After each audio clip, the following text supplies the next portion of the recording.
You squeezed honey into your tea this morning. Golden, sweet, natural. Except it wasn't honey. Not really. What you poured came from a jar with bees on the label, but those bees never made what's inside. In 23, the FDA tested over 400 honey samples from major U.S. retailers. 76% failed purity standards. They contained rice syrup, corn syrup, beet sugar, chemical residues from industrial processing. Some contain no pollen whatsoever. No pollen means no botanical source. No botanical source means it was never made by bees. You've been eating engineered syrup sold as nature's food. The honey industry calls it blending. Regulators call it adulteration, but it's on your shelf right now, in your pantry, in your child's lunchbox. And the brands you trust most are the worst offenders. What I'm about to show you will change how you shop forever. I'm going to walk through 7 of the most popular honey brands in America. I'll show you what independent labs found, what the companies knew, what they hid, and I'll give you 2 brands that actually pass every test. This isn't about preference. This is about contamination, deception, and a supply chain designed to fool you. Drop the brands sitting in your kitchen right now. Let's see if it makes this list. You grew up with that bear-shaped bottle. Golden, friendly, cheap. It sat on every breakfast table in America for decades. Your grandmother used it. Your mother used it. You probably have one in your cabinet right now. That bear became the symbol of accessible honey. Except it was never honey. In 2011, Food Safety News commissioned pollen testing on major grocery store honey brands. The bear-shaped bottles from major retailers showed 0 pollen content. 0. That's not just filtered honey. That's ultra-filtered syrup.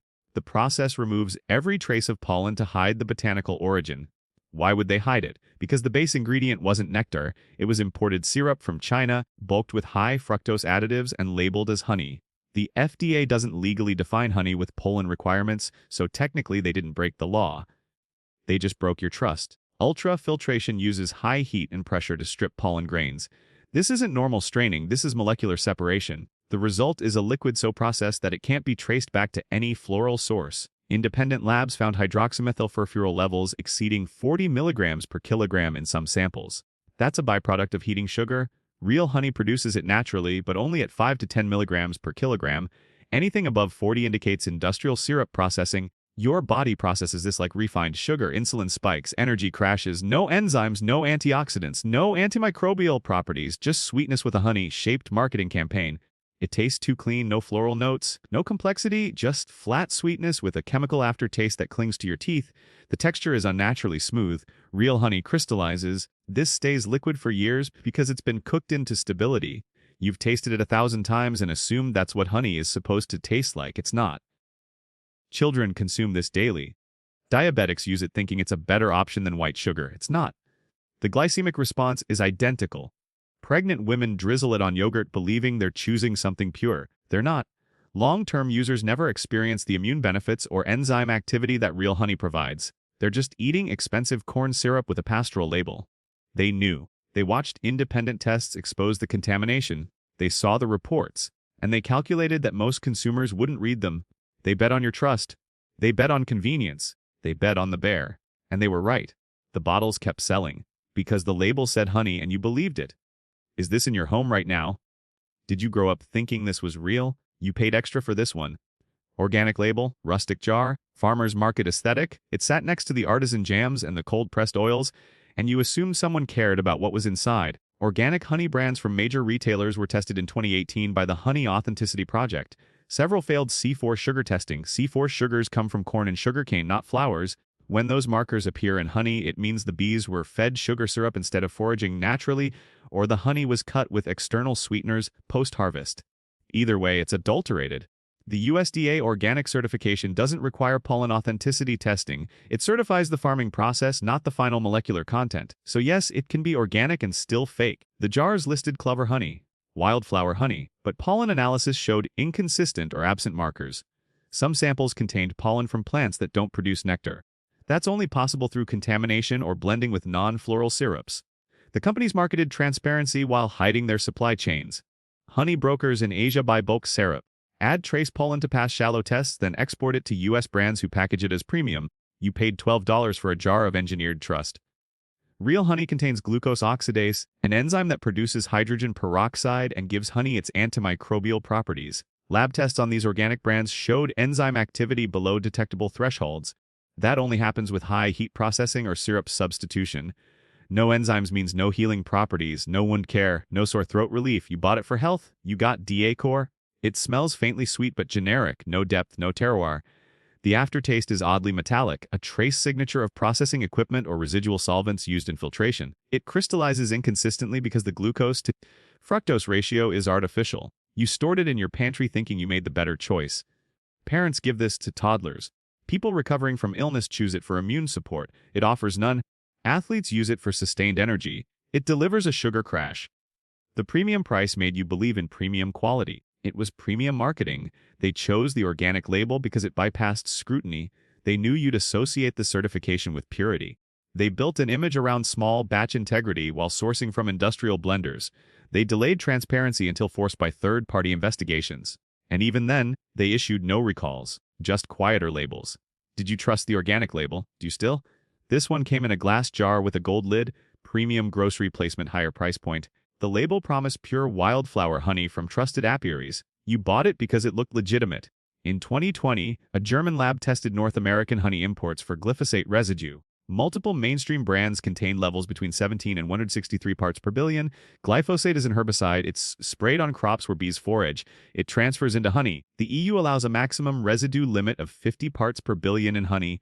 The US has no enforceable limit, so contaminated honey passes inspection, gets bottled, and ends up in your home with no warning label.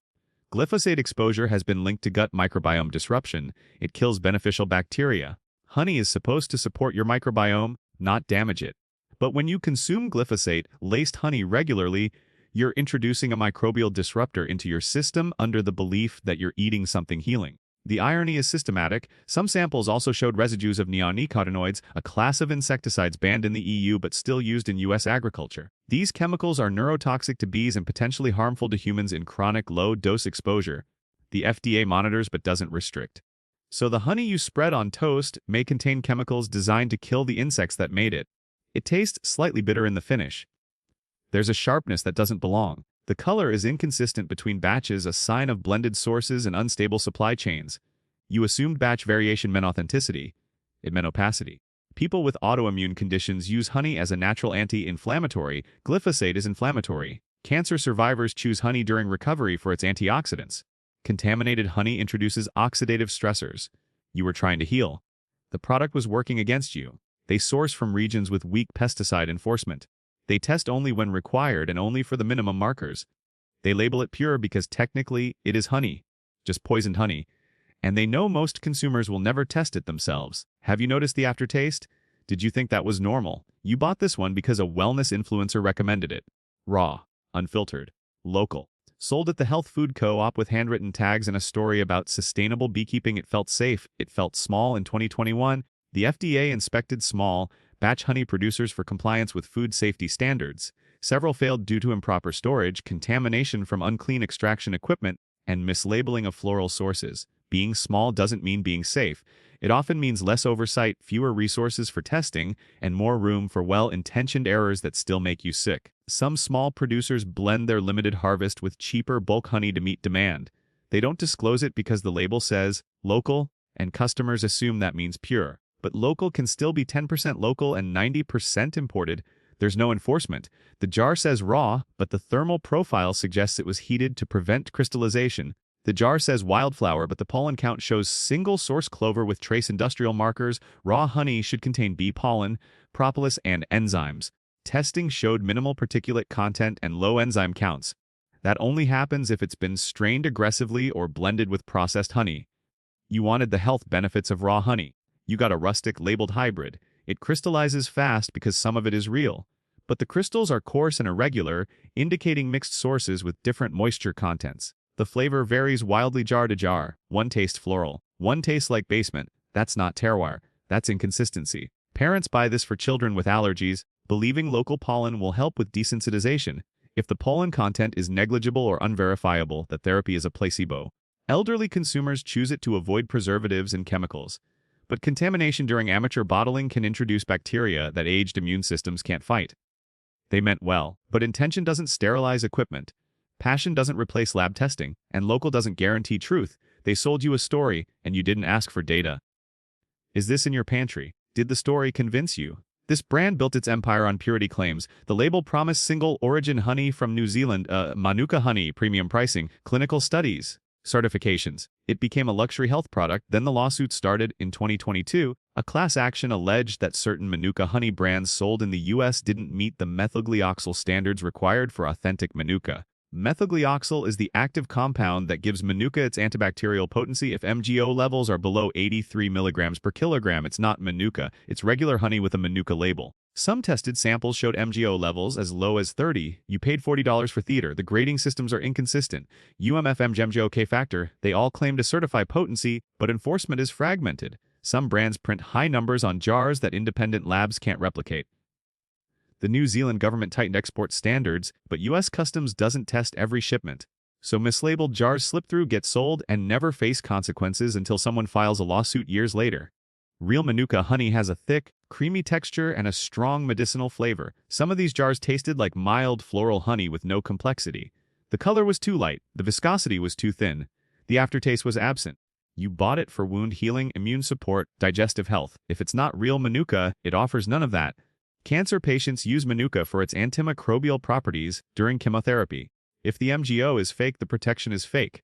Diabetics pay the premium assuming the glycemic response is lower. It's not. People with MRSA infections apply it topically based on clinical studies. Those studies used verified Manuka. Your jar might not qualify. They leveraged the Manuka mystique. They knew consumers wouldn't test MgO themselves. They printed certifications that sounded official but weren't independently verified. They charged luxury prices for commodity honey, and they did it until someone sued. Then they reformulated, rebranded, and kept selling. Did you pay for Manuka? Did you check the MgO? You grabbed this one because it was on sale. Bulk honey, grocery store brand, 5 pounds for $8. It seemed too good to pass up. In 2019, the European Commission tested honey imports from third countries for authenticity. A significant percentage tested positive for added sugars, particularly from rice and beet syrups. These syrups are molecularly similar to honey, making them hard to detect without advanced isotope testing.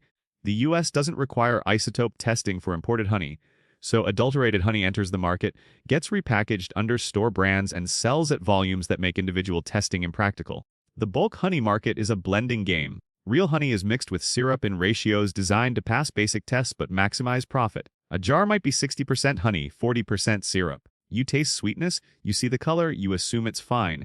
But your body knows the difference. The fructose to glucose ratio is off. The enzymatic content is diluted. The nutritional profile is compromised. Some samples contain trace antibiotics used in foreign beekeeping to control hive disease. Chloramphenicol, nitrofurans, these are banned in U.S. food production but appear in imported honey because enforcement is weak. Chronic low-dose antibiotic exposure contributes to resistance. You're consuming it without knowing. It tastes vaguely sweet with no character. The texture is runny and never crystallizes, a telltale sign of syrup addition or over-processing.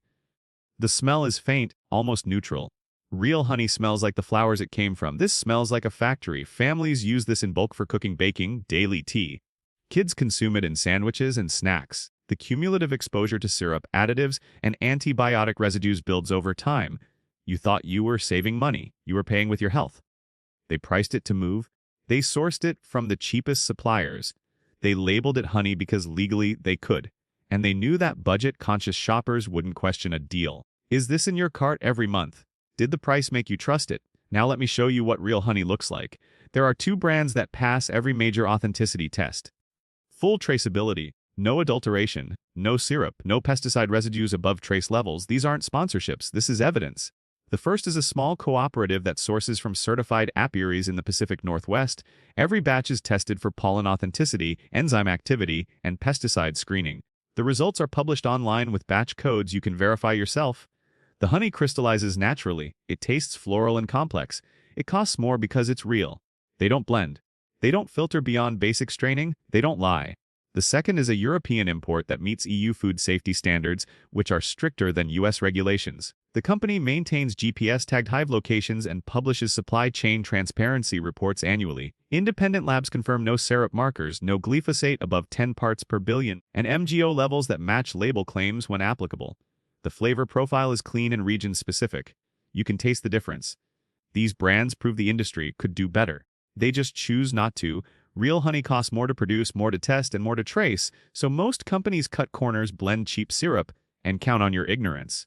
But now you know. Check your pantry tonight. Read the label. Look for pollen content claims, enzyme certification, or third-party testing.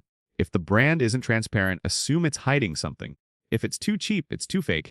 If it doesn't crystallize, it's been cooked or cut. Replace it, not tomorrow. Now, your health isn't negotiable. Your trust shouldn't be either. The honey industry built itself on deception because it could, because you didn't ask questions, because the bear was cute and the organic label was convincing. But you're asking now, and that changes everything. You now know the truth. What you do next is on you.